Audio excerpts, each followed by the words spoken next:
Months. It has been months, but the Elkhorn community won't forget. Tonight, in a touching tribute, they are remembering two young boys taken too soon. Good evening, I'm Lindsay Thies. 2-year-old Lane Graves and 3-year-old Aspen Seaman both passed away this summer. Now tonight, new at 10, reporter Maya Syens shows us how their memory still shines at St. Patrick's Church. Maya. Lindsay, this community has really gathered around these two mourning families, from prayers across the country to blue ribbons throughout the family's neighborhood. Tonight was the annual Fall Festival at the family's church, and hundreds gathered to honor them once more.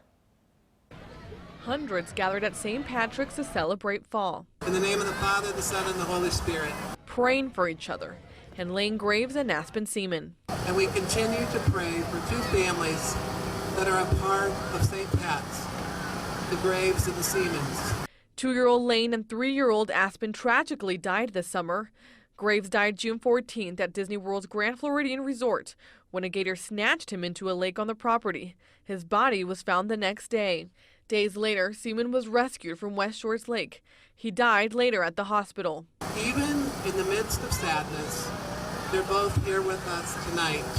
Tonight, a loving community surrounded both families. Our faith and our hope can help us all to trust that both Lane and Aspen are both running around playing together in heaven as your children run around and play together here on earth. And release dozens of blue and green balloons in loving memory of the two boys who've left an impact. We remember both of these little angels on an entire community. 1, 2, 3.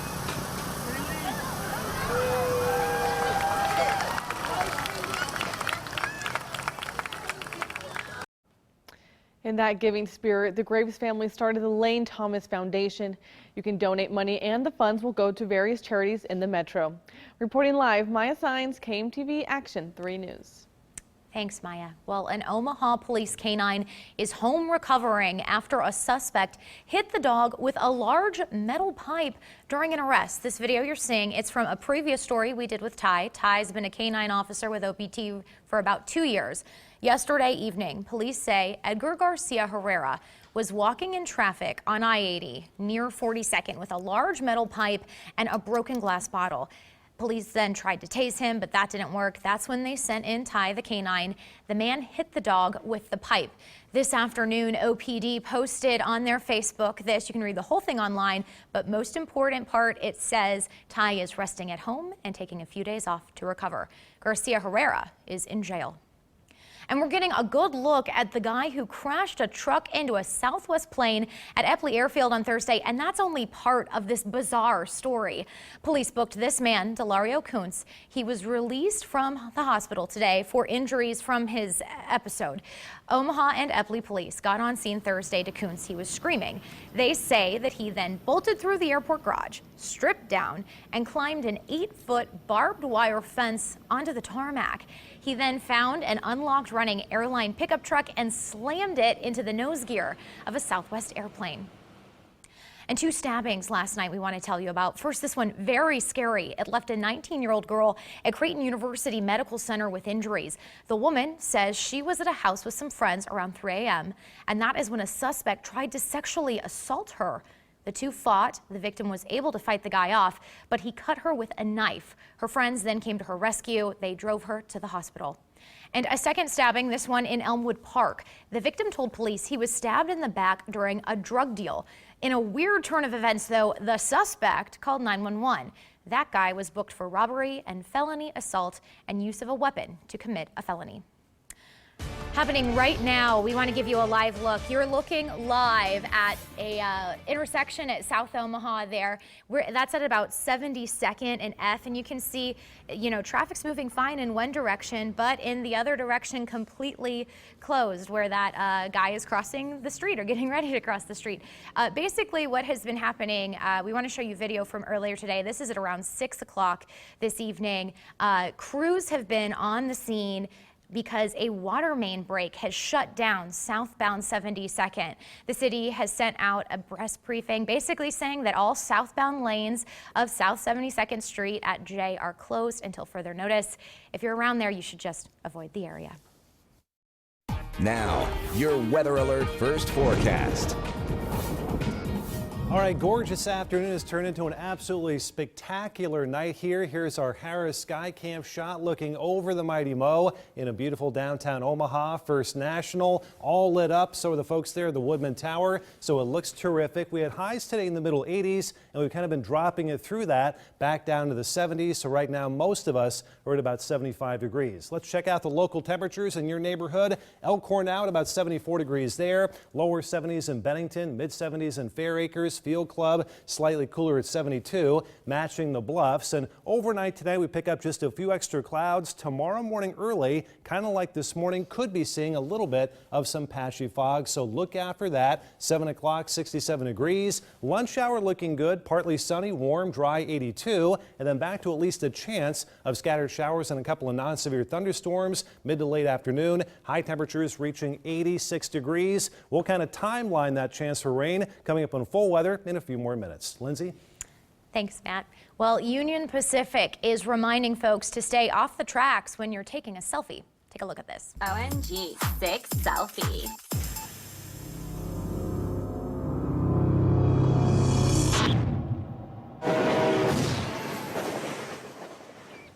That definitely gets your attention. Well, Union Pacific has put together a series of videos like this highlighting the dangers of the duck face at railroad crossings. It is part of a policy that was crafted as UP noticed an increasing number of kids taking their senior yearbook photos and selfies on train tracks.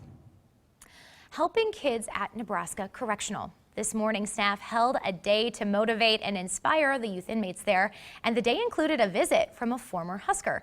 Jessica Ritchie takes us to the event.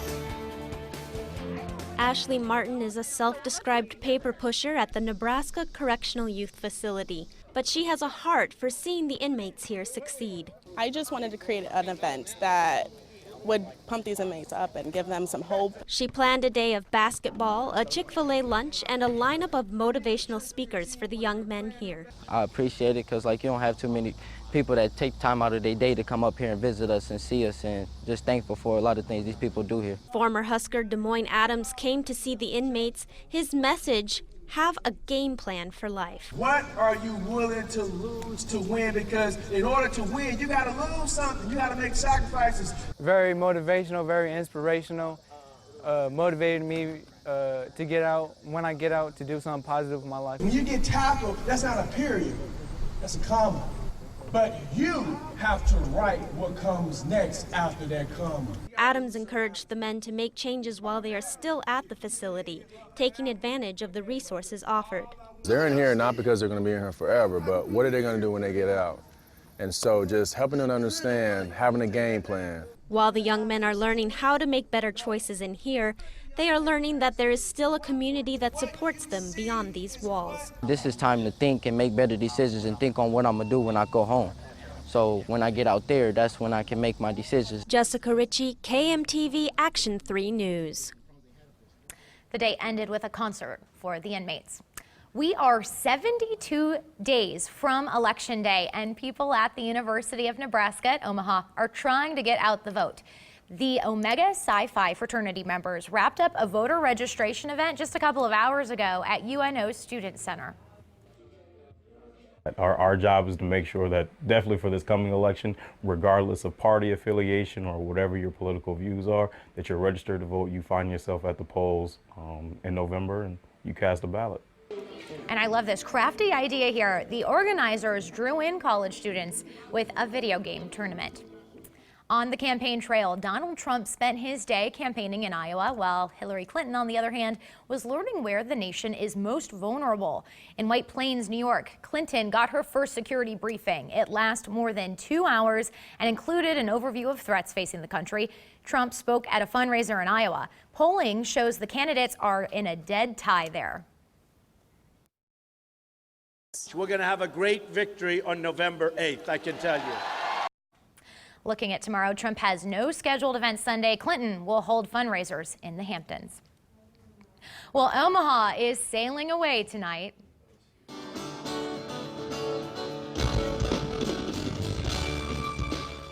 That is classic rock band Styx there. They hit the stage at the Baxter Arena. Omaha native hard rock act Save the Hero opened up the show.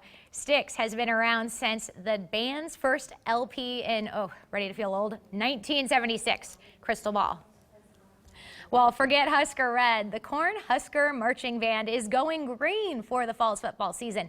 The University of Nebraska-Lincoln's group has leased hundreds of iPad Mini 4s for 3 years. It's environmentally friendly. They will use software on the iPad. It actually puts sheet music in a format that lets them scroll through the iPad Minis and play at the same time. Well, still to come, slowing down big rigs. How a traffic stop has the federal government considering programming your top speed. That's next. All right, and your